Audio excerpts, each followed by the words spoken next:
हमारे news channel से जुड़ने का सुनहरा अवसर। बिना किसी सिक्योरिटी डिपॉजिट के आज ही चैनल ज्वाइन करें। संपर्क करें 7067951258। सिंगरौली मोरबा, जिसे सिंगरौली के नाम से भी जाना जाता है, उसकी पहचान जल्द मिटने वाली है। मध्य प्रदेश में हरसूद के बाद सबसे बड़ा विस्थापन होगा। नॉर्दर्न कोल फील्ड्स लिमिटेड, जिसका मुख्यालय सिंगरौली में है, पहली मर्तबा अपना मास्टर प्लान इसने तैयार किया है। इसके तहत कोयला उत्पादन क्षमता को बढ़ाने के लिए मुहेर सब बेसिन को मिलाकर सिंगरौली मेन बेसिन में तेजी से कोयला खनन पर जोर दिया है। सन 2032 तक के लिए बने इस मास्टर प्लान का सबसे बड़ा पहलू सिंगरौली का विस्थापन है। इसमें एनसीएल ने अपने मुख्यालय और आवासीय कॉलोनी सहित पूरे सिंगरौली को हटाने की रूपरेखा बनाई है। कंपनी का लक्ष्य अगले 10 सालों में यहां से कोयला उत्पादन शुरू करने का है। मास्टर प्लान को लेकर कोई अवरोध न आए, इससे बचने के लिए कंपनी ने अपने बोर्ड के साथ इसमें कोल इंडिया के बोर्ड की भी मोहर लगवा ली है। यानी अब मोरबा को कोई राहत मिलने की संभावना नजर नहीं आ रही। सिंगरौली कोल फील्ड्स का कुल एरिया 2202 वर्ग किलोमीटर है। मुहेर सब बेसिन 312 वर्ग किलोमीटर में फैला है। सिंगरौली मेन बेसिन 1890 वर्ग किलोमीटर में फैला है। अभी तक जो भी कोयला खनन हो रहा है वो मुहेर सब बेसिन में ही है। मुहेर सब बेसिन का भी पूरा दोहन नहीं किया जा सका। मास्टर प्लान में पूरे कोल फील्ड्स में खनन की तैयारी। वार्ड क्रमांक 3, 4, 5, 6, 7, 8, 9, 10 की कुल 1485 हेक्टेयर भूमि अधिग्रहित, 20,000 मकान टूटेंगे। मोरबा के स्थानीय लोगों के अनुसार पूरे मोरबा शहर में लगभग 20,000 मकान हैं। इस लिहाज से विस्थापन का शिकार लगभग 1 लाख की आबादी होगी। मोरबा के विस्थापन को एशिया में नगरीय क्षेत्र का सबसे बड़ा विस्थापन बताया जा रहा है। नॉर्दर्न कोलफील्ड लिमिटेड सिंगरौली द्वारा बड़े पैमाने पर ग्राम मेढ़ौली पजरे चटका 1485 हेक्टेयर भूमि का भी अधिग्रहण किया गया है, जिस पर शासकीय ज़मीनों पर भी मकान बने हुए हैं।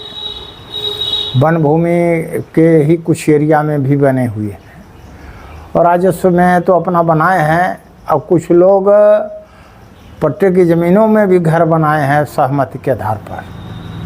इन तमाम बिंदुओं को लेकर के कई बार विस्थापित संघ, पुनर्वास विस्थापित संघ के माध्यम से बैठकें होती रही है और उन्होंने मांग को जायज़ तौर पर रखा भी था, किंतु प्रबंधन उसे घुमा फिरा के कभी हाँ करता है, कभी ना करता है। अभी मुझे लगता है कि 27 तारीख की बैठक हुई थी, जिसमें शासकीय भूमि वालों को, मकान वालों को प्रभावित की श्रेणी मानेंगे, विस्थापित नहीं मानेंगे, ये उचित नहीं था। सेक्शन 9 के तारीख से मैं जहाँ तक समझता हूँ कि जिसका चाहे वो सरकारी ज़मीन पर हो या पट्टे की ज़मीन पर हो, सभी विस्थापित परिवार माने।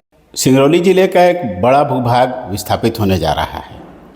कोयला खनन के लिए राष्ट्रहित में हम लोगों ने मन बनाया था कि चलो एक बार हम इनका सहयोग करते हैं और राष्ट्रहित के लिए हम अपनों को समर्पण करने को, अपनी भूमि, अपना भवन जिसे हमने बड़े मनोयोग से बनाया था, उसे हम राष्ट्र को समर्पित करने को तैयार हो गए थे।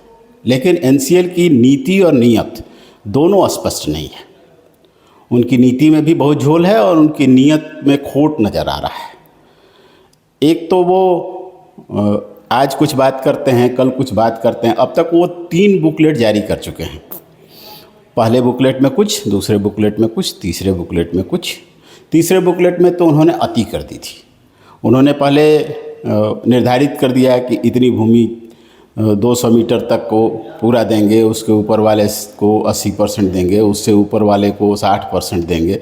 इस तरह की विसंगति आ गई थी। अभी शायद वो इस पर विचार कर रहे हैं, लेकिन उसके अलावा जैसे सरकारी भूमि पर कुछ लोग बसे हुए हैं, कुछ वन भूमि पर हैं, कुछ लोगों ने एग्रीमेंट करके मकान बनाया हुआ है।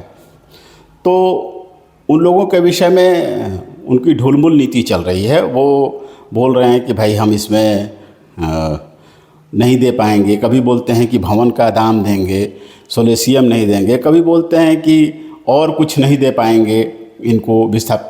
हम लोगों की मांग है कि सबको विस्थापित माना जाए, जो सेक्शन 9 के पहले घर बना के यहाँ रह रहे थे, सेक्शन 9 के पूर्व से जो यहाँ निवासरत हैं, उन सारे लोगों को विस्थापित माना जाए और उनको वो सारी सुविधाएं दी जाएं जो पट्टेदारों को दी जा रही हैं। सिंगरौली से अयोध्या तिवारी की रिपोर्ट।